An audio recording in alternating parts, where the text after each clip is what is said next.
is live. Losing Kate Spade. What led to the shocking apparent suicide of the fashion pioneer and the legacy she leaves behind? Confronting Clinton. It wasn't my finest hour, but the important thing is... The former president keeps defending himself over his affair with Monica Lewinsky. Does he still not understand the Me Too movement? Plus, Oscar winner Mira Sorvino shares her story of surviving a sexual harassment nightmare from Harvey Weinstein and how he tried to destroy her career. Hump Day Hot Topics are in the house with Whoopi, Sarah Haynes, Joy Behar, Sunny Hostin, and Meghan McCain. Now, let's get things started.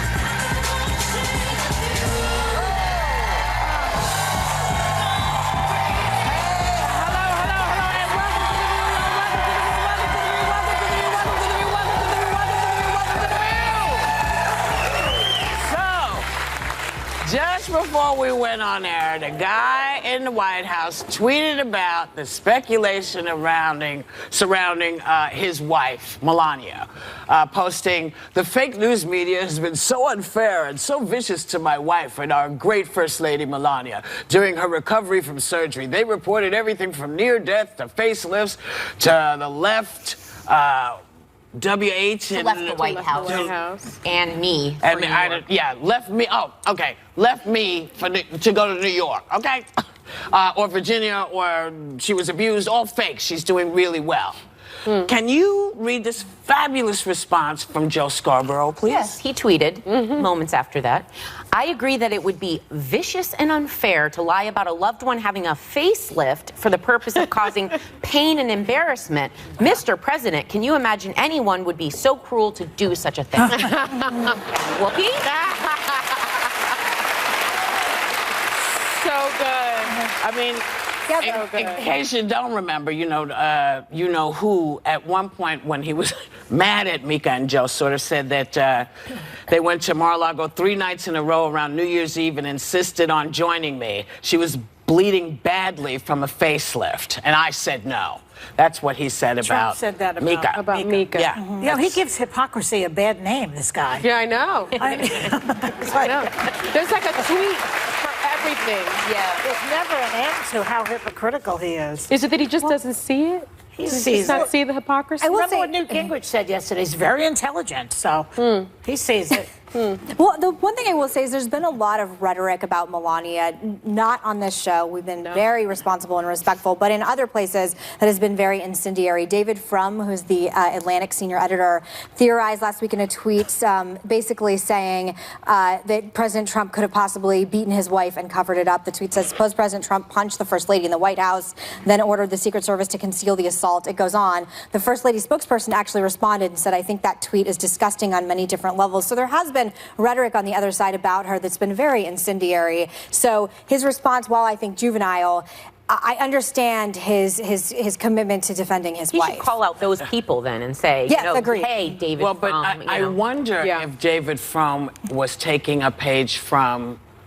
the book, because he said I could walk down to, I could get down in the middle of the street and shoot somebody, and didn't he just say he could shoot? Giuliani said he could shoot. So I wonder if that's what that is supposed to be. I mean, it doesn't make any sense. It's bad when you say you could shoot anybody or hit anybody. It's really dumb. But I wonder if he was trying to be amusing the way that they were trying to be like amusing. if he was being hyped. Well, they're given to hyperbole. You know, everything is a souped-up idea. I could shoot somebody. She had beaten all this stuff that's really up there in the netherland. That's not necessarily going to happen. It's not true. And it's just, I wish we would all just collectively take a breath on all sides, because again, even any sort of theorizing about someone, wife being beaten is a very serious, intense allegation. Well, no, that's my point. None of it, it's no good when they do it. It's no good when this side does. It's ridiculous. I also think it's interesting with Joe and Mika too, because, and I like them, and I watch their show every morning, whether I like it or not, because it's very wonky and it's very good, but they were really close with Trump. They were at Mar-a-Lago in the tweet. tweet as well, and they really propped him up for a long period of time. So I'm curious now, when it has sort of come back to bite you, and I've learned that lesson myself, if there's anything they can share about their experience with him, because I still want to know more about like what happened at Mar-a-Lago that instigated this. Well, when he was here, Joe was here. Joe and Mika was here, and he's Before no longer, and he's no longer a Republican. And I think he gave his reasons for it, and part of it is this sort of coarsening of the party under Trump's leadership and this coarsening of our dialogue. And I have to tell you, I think can it's I say one thing? 1 second. I think it's supported horrible. Him, though, they did. when he said a lot of nasty things, including about my dad. Well, I think it's horrible. I still had him on. Yeah, I think it's horrible that. I'm not familiar with David Frum's tweet, so I think it's horrible if that's it in context and it's accurate that someone would do that. But again, I really think that Donald Trump has coarsened the dialogue in our country so much that he is singularly responsible for the tenor that we are seeing today. I think people think that they can tweet things like that because he has devolved our society so much. Where I would disagree is then that's on me, because if he ever caused me to be my ugliest version of myself, I could point my finger all I want that he started it, but that sounds like I'm on a playground and I have to sleep at night with my actions, so I wouldn't let him bring me down. And also, isn't the liberal platform, when they go low, we go high? I mean, like that. I mean, that's what you say at the Democratic convention. I wish it worked. I wish it worked. Oh yeah, because you say low. Yeah, I mean, I say the opposite. yeah. Don't you say when they go low? When they go low, we should go lower. Yeah, but then, but that's how he got elected. Yes. But that's exactly how he got elected. Everybody went low. Yeah. Everybody went low because we said, no, there's no problem with, saying to some guy that you don't agree with in your own party, yeah, your father helped to murder a president of the United States. I mean, no one said, hey, the discourse is not okay. This is not good. Including Ted Cruz. Ted Cruz is now one of his lackeys. But I think people did. But not, I don't think they did in a way. I think people did it sheepishly and said, oh, no, come on. Don't do that. This is just Donald Trump. This is just Donald Trump. That we're not doing that. That's why, it has taken so long, and I don't know that he ever did it, but maybe he did, for an apology about what was said about your dad. I mean, or what was said about the military families. I mean, there's so much that we sort of, I guess we got inured to it, that it just kind of whooshed over us. And I think people are starting to go, the swamp that was supposed to be drained, now we're all stomping around in it. Yeah. But it's interesting to me, though, that I agree. I mean, I don't like this rhetoric at all, but especially when you're talking about like women's plastic surgery, and that tweet about Mika originally when it came out was everyone was collectively horrified on all sides. That I don't know if there's just this normalizing, like you said, like this sensitivity where we just had this expectation level of this at the time. Well, we gave him a pass over and over and over again, and hopefully now people aren't giving him a pass. I hope that it's changing. You know what? I hope we don't give ourselves the pass. Yeah, because we have become slightly coarsened because stuff that decorum. That's the word, where stuff that where you go, what did they? Yeah. My mother would what? Yes. You are just, and it doesn't matter. What it doesn't matter what side of the aisle you're on. Stuff is coming out where I know even people who voted for him went. Yes. Because it's not how we're used to do. I mean, we can get into stuff, but this is too much for me. It's just too much. I want to be nice. But I don't even have an excuse now. But then there's the other, when they go low, we go lower. I mean, it'll be interesting to see how this plays out in the midterms and beyond. Behar. I'm not gonna live that. I'm gonna try to go higher. I don't always get there, but I know how to. Higher. I know how. We've been taught how to. With how low it is, it doesn't take much to be higher. Well, but you would think that, and yet we haven't been able to. So I'm gonna try to prove you wrong. Well, But you I'm know not what's saying never right. wrong? I'm just saying it's a pragmatic technique. Yes. For the so, Democrats. It's so my funny. It's opinion. one of the few things you and I really agree on is that like street fighting is effective. What you may compromise your values, you may not be able to live with yourself or sleep at night, but it seems to win elections. But see, yeah, but that's The not Democrats enough. are too That's polite, not in my enough. opinion. Nancy Yeah. Pelosi, Chuck Schumer, they're too polite. They should go after, like, what's her name, my favorite? Maxine Waters. Go do it like her. She's my idol. That's cultural. That's cultural. You don't mess with black women. Well, They're not going to take your crap. They're not taking it. We'll be right back. Hold on. Later, stuck in the swamp, EPA Chief Scott Pruitt is under fire for allegations he's abusing his power. Did he really try to get his wife a job at Chick-fil-A?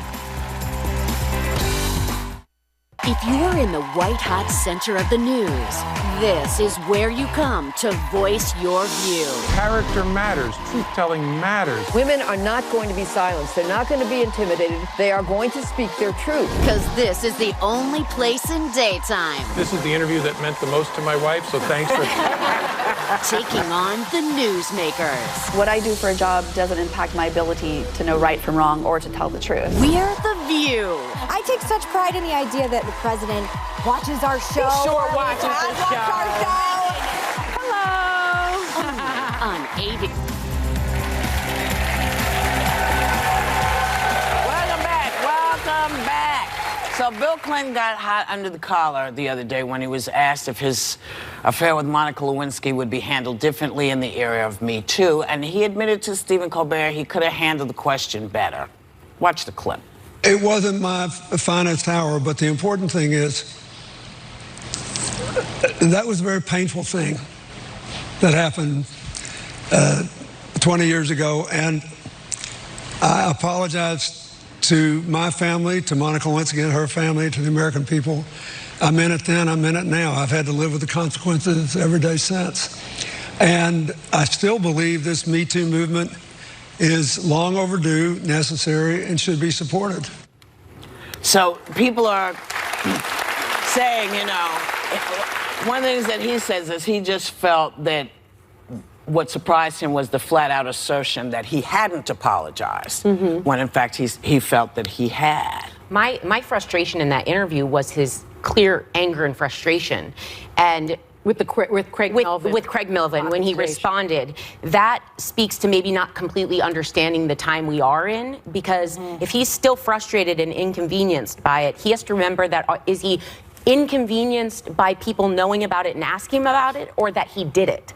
And when you do act, like when you take actions in life, you have consequences, and he lives with those. Guess what? For the rest of his life. Not only those, but the ones to his wife, because remember, Yes. you know, what I think frustrated him is that this young man might have been maybe 14, 15 when this happened. So he's not thinking, but he's been dealing with this pretty much every day. He's had to watch his wife deal with it. Yeah. He's had to watch. So I think he's just frustrated because it's like, first of all, I'm here to talk about this book. Yeah. You know, and I want to do that. In this you know. specific time of why do Me they Too, always he get a should never pass? leave the house without Yeah. knowing that question's But going to why come. do they always get a pass? Like, I don't. This is the part that I don't understand. I watched the original Craig Melvin interview, and you should expect this question in the era of Me Too. And you are a notorious philanderer with. And in the interview, he called Monica Lewinsky her. He talked about being $16 million in debt, coming at like where I'm supposed to feel sorry for you when you leave the White House. The Clintons That was very have a Trumpian. different, Very very Trumpian. Trumpian. It was. And the Clintons are continuing to get a pass in the media, and it was very obvious that the man who once was the great, orator, I feel your pain, that man is long gone because he totally screwed up that interview. He had to apologize again on Stephen Colbert, and it is a different era. And going forth on what we were pivoting on in the last segment, you have to get away from the Clintons if the Democrats have any future whatsoever. Everything about them is problematic. Well, you know, what I want to say is that I remember when the Lewinsky scandal occurred, because we were working here. And when we heard what had gone down in the, pardon the expression, in the Oval Office.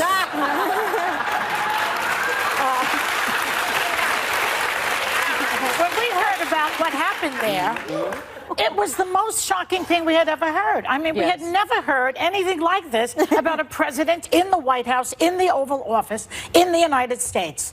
And I believe that set the bar very low so that when we hear that Trump is grabbing women and he's doing this and he's got having affairs with porn stars and what have you, everyone's like, oh yeah, well, we heard this before. You know, it's not that new. So Clinton bears a tremendous responsibility for a lot of what we were talking in the first segment, in my opinion. Saying that, I still voted for him.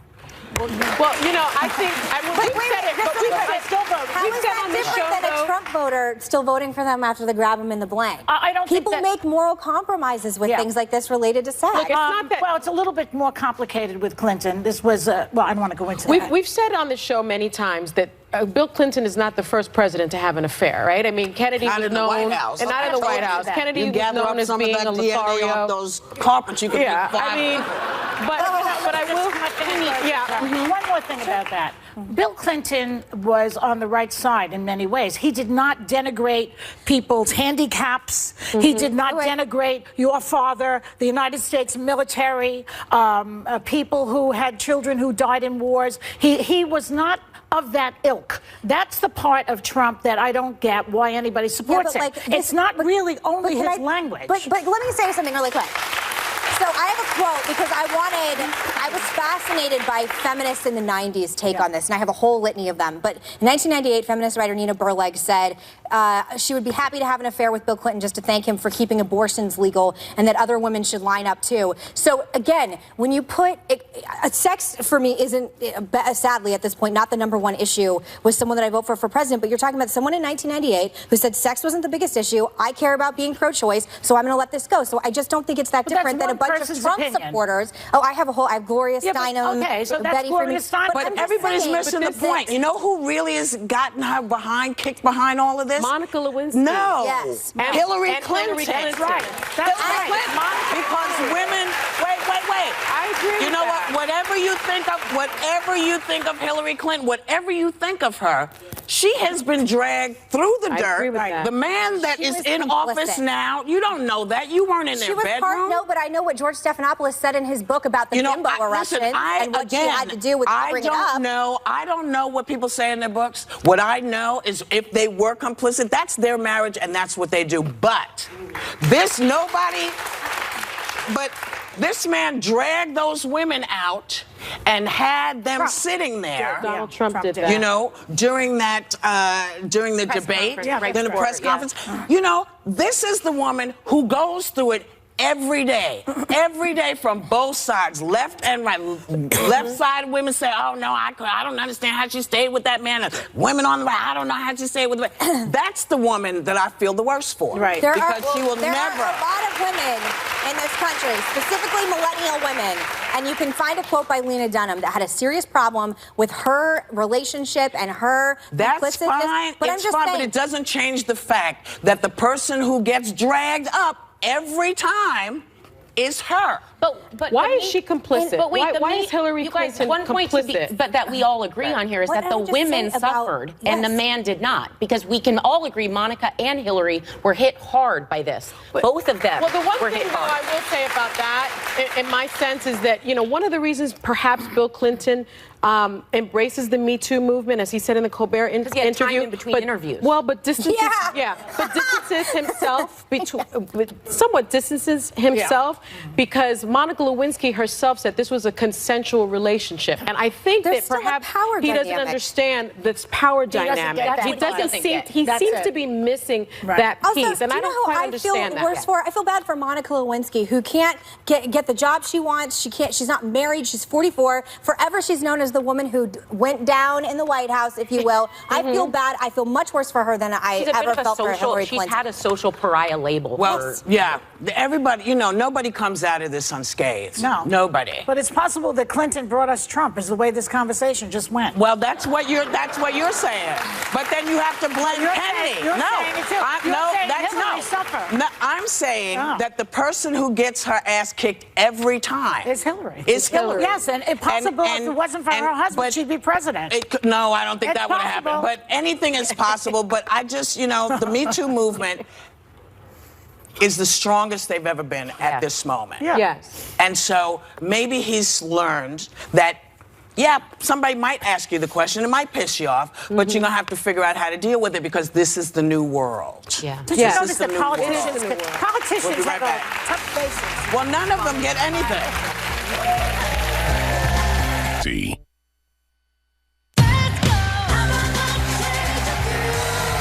You know, yesterday we lost an extraordinary designer, Kate Spade, and we were talking about her impact, particularly on young women who really sort of saved up to get their first Kate Spade bag. And it was kind of like you were a little bit like Mary Tyler Moore. You felt like you could do anything if you had this bag. And to me, I found her very aspirational because when I talk to women who are younger than me, because for my generation, it was more about, you know, the Chanel bag. But then you talk to people, it is still. But when you talk to people about her impact, you know, you were talking about your bag. Yeah. Well, I mean, the news came out when I was leaving the show yesterday, and I was walking, and I literally stopped in the street. I don't know her or anything like that, but it was the first, like, purse I got when I was 14, and I remember my mom buying it for me and just like taking it everywhere and thinking, you know, the black one, like the classic black one. Her husband's from Arizona. She went to ASU. I always love people who, you know, make it big after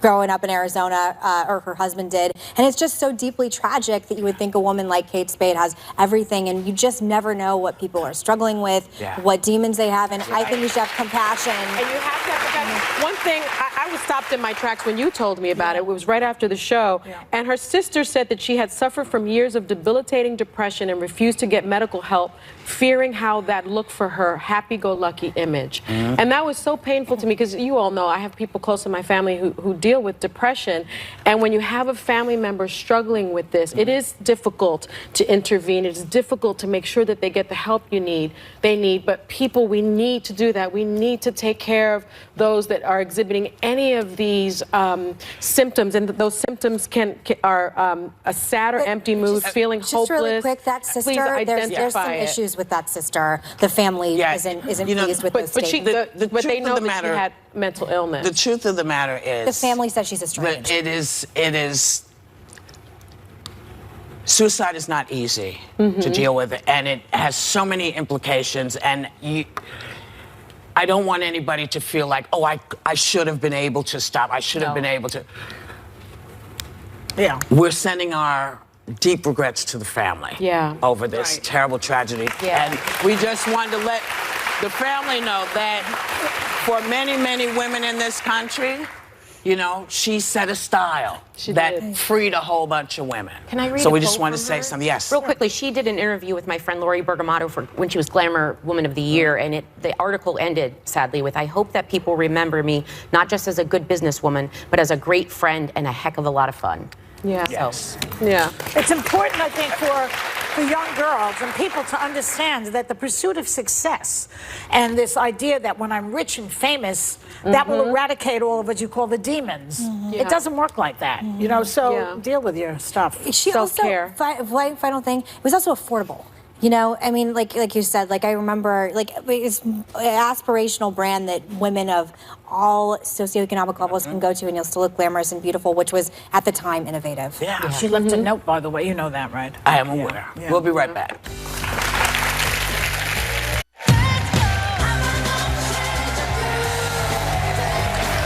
Hey, welcome back.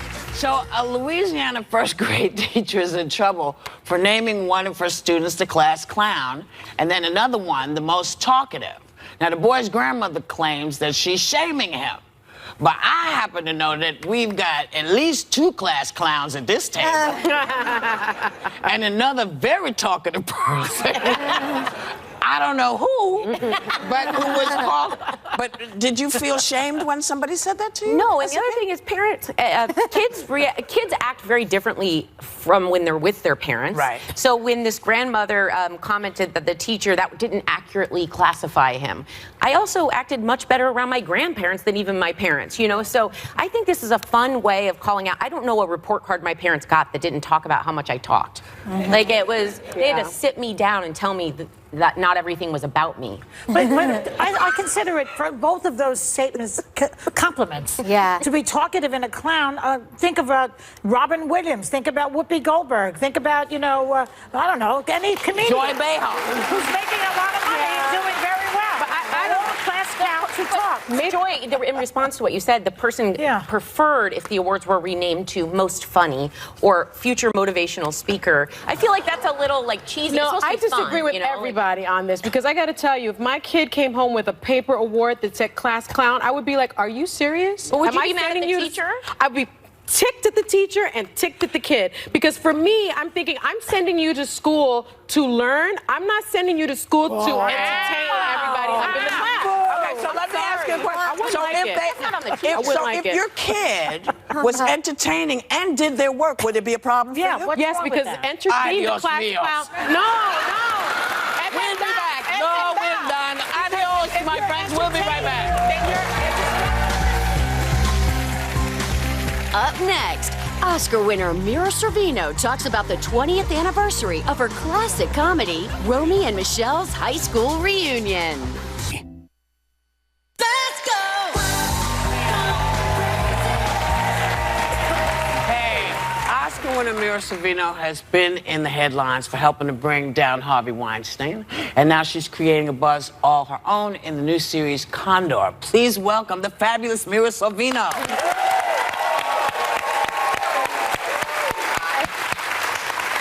So, honey, this has been a long time coming, this Harvey Weinstein getting taken down finally. Breathing easier? More? How you feeling? It's an emotional roller coaster, honestly. Yeah. Some days are really confident feeling like I've taken my power back, along with so many of my fellow sisters in this particular case, but linked to so many others in the Me Too and Time's Up movements, the way we felt when Cosby was convicted.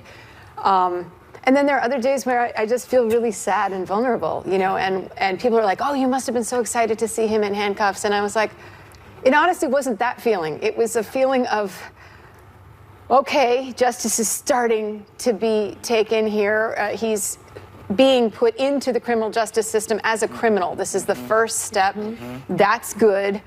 But the fact that it all is happening is just a huge tragedy. Like, what he did is tragic on so many levels for so many lives that he impacted. So many. Friends of mine, people I love that he raped violently. This is not just a harasser, he's a rapist, a serial predator, like a Jack the Ripper of sexual crimes. And so this is the first step, and I think there will be more of a kind of jubilant spirit if and when he is convicted, because that will be justice. Yes, that's true.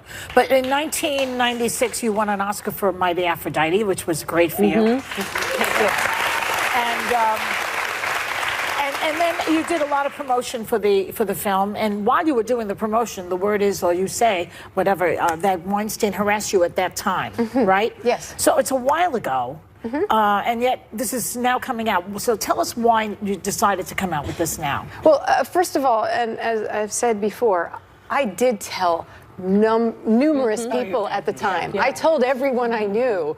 My publicist was like, I remember you telling me. My best friend was like, I remember you telling me. Quentin Tarantino said, I remember her telling me, and he said it in New York Times. I even told someone at Miramax eventually about it, and I was greeted with a look of like, oh, we don't go there. We don't talk about that. No one said, oh, this is sexual harassment. You have a case here. Or, oh, maybe this is sexual assault. What did you they have say? a case here. They just were like comforting and like, oh, that's terrible. Did they say what a pig he is, or like what a creep, or anything like that? I don't recall, but no one suggested action. And so because I had escaped without being raped, without being in a sexual relationship with him, I just decided to sort of put my nose to the grindstone and just keep working and just move on, and hopefully everything would be fine. And I felt like because I was dating Quentin Tarantino that I was protected and that he wouldn't do anything to me because Quentin was his golden boy. It goes beyond that, though. He blacklisted you. Even Peter Jackson. But I didn't know that until this winter. I mean, literally, when I read that tweet, my husband can tell you, we woke up in bed. I shouldn't look at Twitter first thing in the morning, but I did. None of us and I see this thing. Peter Jackson says that he blacklisted Mira Sorvino and Ashley Judd from Lord of the Rings because Harvey Weinstein told him to. And I burst out crying. I just started crying. I was like, oh my God, this actually, all my feelings that, why did my career kind of dwindle? Like, it's back now in a great way, so I'm not complaining. But But that's something to complain about. The fact that 10 years or more of my professional possibilities were diminished. They didn't stop altogether, but they were diminished. I mean, just being in that film alone, and I don't want to take any credit away from the extraordinary performers who did do the film, but that's a life-changing movie to be a part of. Yes. Artistically and economically. That's a 3-picture deal. You have a doll with your face on it, and you're in one of the most famous movies of all time. So that forever changes your bankability, your castability. You know that. And he prevented you from being in those films. And then the next day, Terry Zwigoff said, yes, Bad Santa, they did the same thing. And I was like, oh, okay. And Annabella, same thing. Yeah. Annabella Sciorra. I mean, I don't want to say this, but I'm being forced to. Weinstein has repeatedly denied blacklisting you, saying no through a rap about Lord of the Rings. He did not, he had no input into the casting whatsoever. Mira Sorvino was always considered for the films as well. There was no implication that she had any issue until Mr. Weinstein read about the complaints in the news. I mean, I don't believe him, but we legally have to that. Well, I understand. Well, Peter Jackson said it, so Peter maybe Jackson wrote send me a that big to Peter long letter, Jackson. too. Yeah. Why would we believe Harvey Weinstein on anything? Right. At this point, I think his credibility is pretty slim. Yeah. But, you know, so I don't know. But on a good note, as you just mentioned, you have a lot going on right now. Yes. You have some major projects appearing on Modern Family. Yes. Which is one of my favorites. Filming the comedy Stuber with one of our favorites, Kumail Nanjiani. And Dave Bautista. and starring in Condor, a new TV series inspired by the 1975 political thriller. How does it mirror the current climate we're in? I would say that it's really about, it's about the way that, you know, I think average citizens think or thought up until recently that political structures are inherently sound and they can survive any individual personalities that come through them. And this story says history is not made by slow-moving organizations. History is made very drastically by the agendas of a small number of people who have very strong wills and who are doing very intentional things. And so this story is all about the intelligence community. It has nothing to do with the executive branch or the, you know, Congress. It's just about the CIA, the NSA, the FBI doing some very bad things in the world, like really meddling on the world stage. And everyone in it has an agenda. And some people think they're doing it for country. Some people are doing it for money. Some people are doing what they're doing in a sort of warped sense of evangelical Christianity, and I'm a Christian, and there's no way what this guy's doing in this show is Christian. But, you know, it's very fatal, very lethal.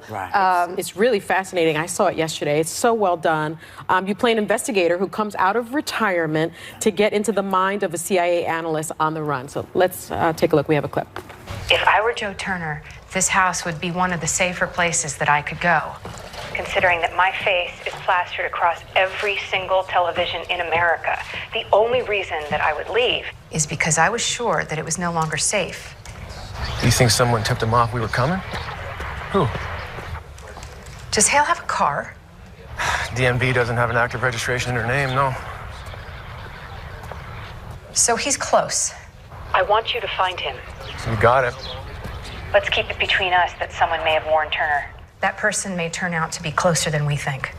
It's good. It's good. It's good.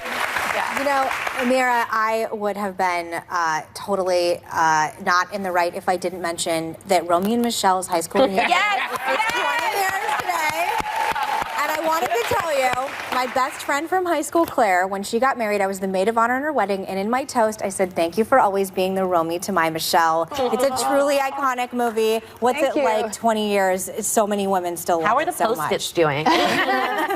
I just have to say, it's been such an honor to be part of something that has touched so many people and has meant something to people's lives. Like the fact that it was part of a wedding situation, and in fact, it's been part of many wedding situations. I get videos all the time of people doing our dance as part of their wedding. Oh my God. And I'm like, that is extraordinary that we have Better than Thelma and Louise, right? Well, Thelma and Louise was amazing too, but ours is a little more positive.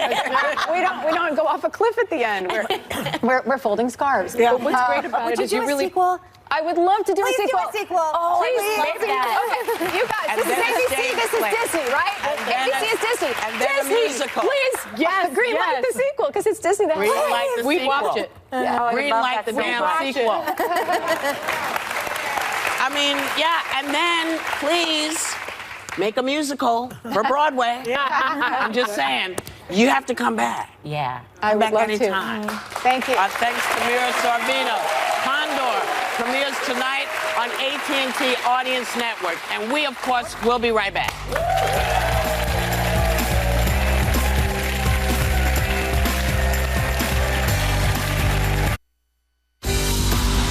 From Harvey Weinstein's defiance in court to Mueller coming for Manafort, Nancy Grace and Dan Abrams are making their case on the hottest legal topics tomorrow.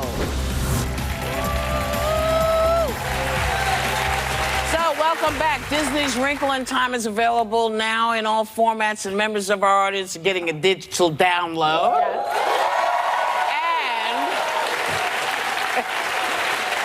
We want to say thanks for watching. We want to say thanks for coming. We want you all to have a great day and take a little time to enjoy the view.